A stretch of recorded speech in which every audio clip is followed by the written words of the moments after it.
Now it's 7. Breaking news, a chaotic crash in Roxbury when a car slams into a building. An officer on trial, the prosecution and defense laying out their case. This case is not about all police. This case is about Mr. Derek Chauvin. Derek Chauvin did exactly what he had been trained to do. And the testimony from the witnesses who watched George Floyd's final moments. Plus, I'm going to reflect on the recurring feeling I have of impending doom. The CDC chief sounding the alarm over rising COVID-19 cases. Gone with the wind and a return of sunny skies. And an explosion at the pump, and California police don't believe it was an accident. This is 7 News Today in New England. 7 a.m. on your Tuesday. Good morning, and thank you for starting your day with us. I'm Brandon Gano. And I'm Amaka Ubaka. We've had an incredible sunrise to kick off your Tuesday morning. Let's take you outside, see how things are shaping up right now.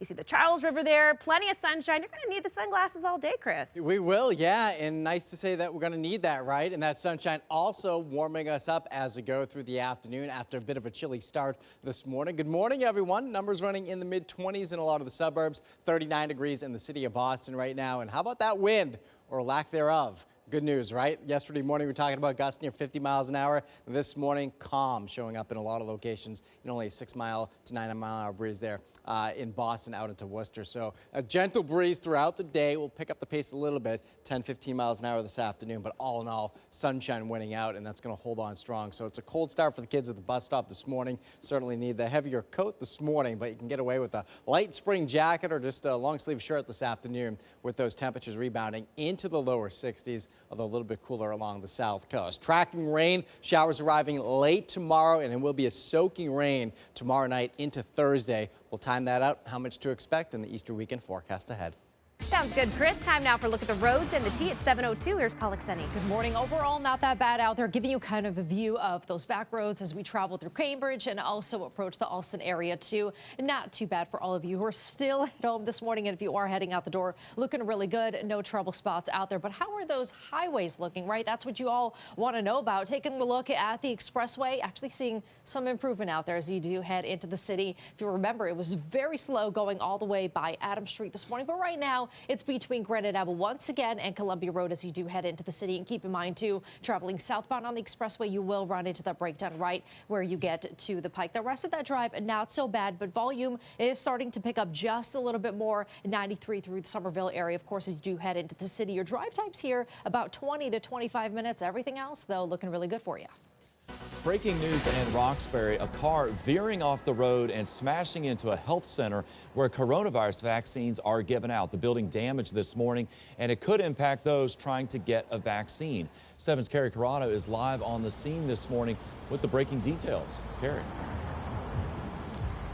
Brandon, good morning. I did just speak with people who work at that health center just moments ago, and they say vaccine appointments are still on. This all coming after a car hit the building overnight. You can see some of the damage here. Now, people who work here tell us that only one room was damaged, that room you see right out front. The rest of the building is okay, so that's why they're staying open. We do know that one person was taken to the hospital with minor injuries. Right now, heavy damage to that front part of the building. It is taped off.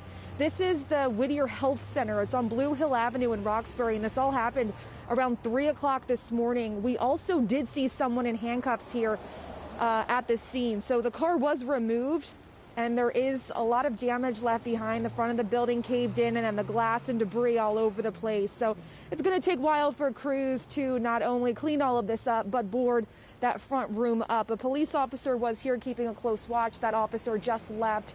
And again, a lot of those employees just showed up here trying to figure out how to go all about this. But again, we did just get word moments ago that vaccine appointments are still on. So if you do have an appointment at that health center, you are good to go. So we're hoping to learn more about this incident. And of course, we'll bring you the very latest throughout the show. We're live in Roxbury. Carrie Corrado, 7 News, Today, New England. Breaking overnight in Haverhill, a fire has destroyed a home. This is on Maplewood Terrace. One wall, a chimney, and part of a garage is all that's left standing. Firefighters have gotten the flames, though, under control. Now on 7, opening statements. Mr. Derek Chauvin betrayed this badge. Common sense tells you that there are always two sides to a story. And the prosecution calling witnesses. Something wasn't right. I don't know how to explain it. It was a gut instinct. An emotional first day. I'm asking him multiple times. No one checked his pulse. Coming to an abrupt end. With protesters spilling onto the streets, calling for a conviction. So the prosecution and defense laying out their case in the first day of the Derek Chauvin trial. It was a clash over evidence during opening statements. Taking a look at the case by the numbers, the former officer is facing 3 charges, 9 minutes and 29 seconds. That's how long prosecutors say Chauvin had Floyd pinned to the pavement last May. 27 is the number of times prosecutors told the jury Floyd said he couldn't breathe. And a call about Floyd trying to pass a fake $20 bill is why officers responded. 3 witnesses were called to the stand yesterday, with a mixed martial arts fighter the last to testify. His testimony continues today. For more on this closely watched case is 7's Juliana Mazza. Juliana? Amaka, the defense still needs to question that 3rd witness, so that's expected to happen shortly after the trial picks back up at 10 a.m. And yesterday, both the prosecution and the defense laid out what they say their evidence will show. Here's a look at their main arguments. Mr. Derek Chauvin betrayed this badge. Derek Chauvin did exactly what he had been trained to do. Derek Chauvin's trial began with the final moments of George Floyd's life. Prosecutors playing the jurors the infamous 9-minute video of Floyd's arrest. Doesn't get up even when the paramedic comes to check for a pulse and doesn't find one. Mr. Chauvin doesn't get up. The use of force is not attractive, but it is a necessary component of policing. One of the most critical points of this trial centers on how George Floyd died. The defense argues he had medical issues and drugs in his system that compromised his heart. The prosecution said it's clear Floyd died directly from police action. There was no evidence that Mr. Floyd's airflow was restricted. You can believe your eyes that it's a homicide, it's murder. Monday, we also heard from the first witness who was watching this newly seen video in real time that day. Just something wasn't right. I don't know how to explain it. It was a gut instinct to tell me that now we can be concerned. After court adjourned, protests erupted in the streets, Floyd's family pleading for peace. We can't get George Floyd back. But what we can do is make sure that no family feels this pain and suffering that we feel. The trial is expected to last for around a month. The National Guard is on standby to help with any protests if needed. Live in the newsroom, Juliana Mazza, 7 News Today in New England. In the coronavirus emergency, your child may take part in the state's expanding pooling plan to quickly test thousands of students. Officials expanded it yesterday. Nearly 160,000 students and staff have been tested in more than 22,000 pools across the state. Less than 1% of those pools testing positive. Pool testing works by running one test on a number of samples from students. If the pool comes back positive, each student is tested individually. Experts say this could be a model that school districts around the country start to follow. The state's education commissioner says the program is helping schools safely reopen, but the Teachers Association argues there's not enough data to send kids back to the classroom. And there is more evidence that the COVID-19 vaccines you are taking are very effective against the virus. The CDC study shows the Moderna and Pfizer shots are working in the real world just as predicted in the trials. It finds the vaccines 90% effective at preventing infections, and both shots are 80% protective after just 1 dose. The U.S. passing 550,000 COVID-19 deaths. Cases are climbing across the country, including right here in Massachusetts. The state reporting more than 1,400 new cases, 15 deaths, and a 2.4 positivity rate.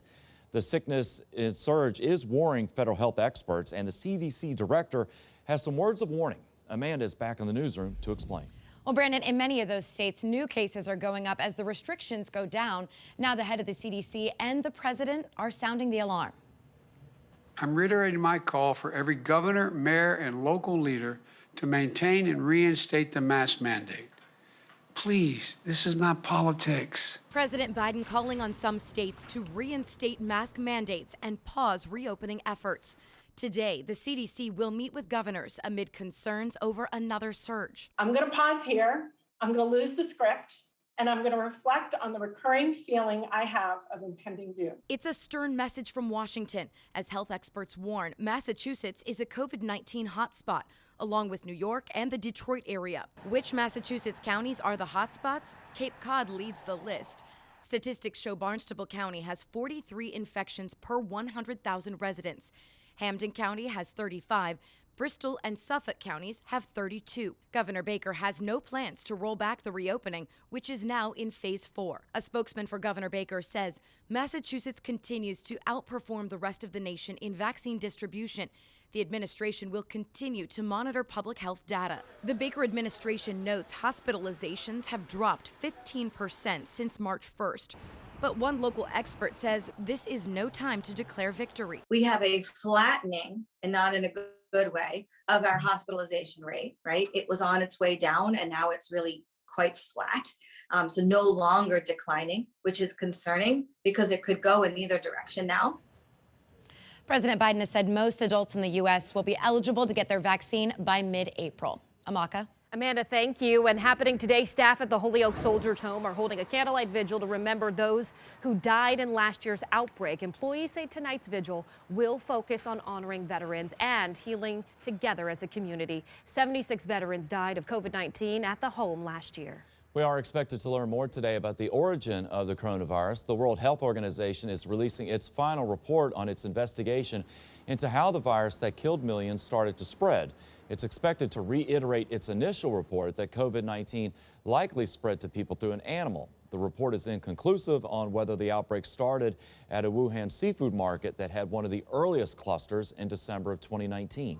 And Boston fans happy to be back in the stands to cheer on the Celtics. About 2,200 fans were in attendance at the Garden to see the C's in person for the first time in more than a year. Tickets were digital to limit contact, and fans had to order food and drinks on their phones. Fans were excited to be back in the stands, even if the atmosphere was a bit different. It's not like it is in Boston, you know? We're used to something different. Packed stadiums all night, every night. It was actually really great. They had people spaced out, so there was a lot of distance between people, but there was still fans everywhere, so they did a really good job. So if you couldn't make it to last night's game, you'll get your next chance tomorrow night when the C's host the Dallas Mavericks. Also this morning, voters in Winthrop and parts of Revere are voting in a special election today to choose their next state representative. This seat has been vacant since former House Speaker Robert DeLeo left to take a job at Northeastern University. Polls are open until 8 o'clock tonight. And the president and first lady visiting the Vietnam Veterans Memorial and paying tribute to a local veteran. The trip marking National Vietnam War Veterans Day. The first couple brought flowers and then used charcoal and paper to copy the names of veterans. And one of those names is Army Corporal Dennis Shrine. Shrine was a Worcester native who died during the war in 1969. Now that the cargo ship that blocked the Suez Canal for nearly a week is back on the move, an investigation is underway into what caused this. Experts are on board the ship checking for damage. They're also trying to figure out how it got stuck in the first place. But traffic is flowing again on one of the world's busiest waterways, which calls for a celebration.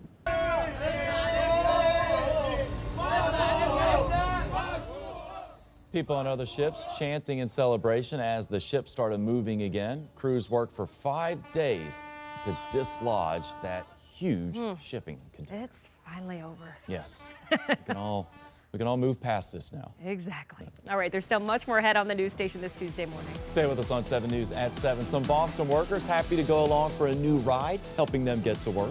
Plus, the new super yacht concept submerging you under the sea.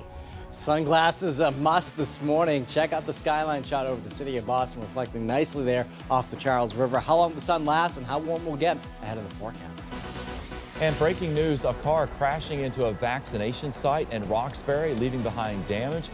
Will this affect people trying to get their vaccine today? We'll have an update throughout the morning.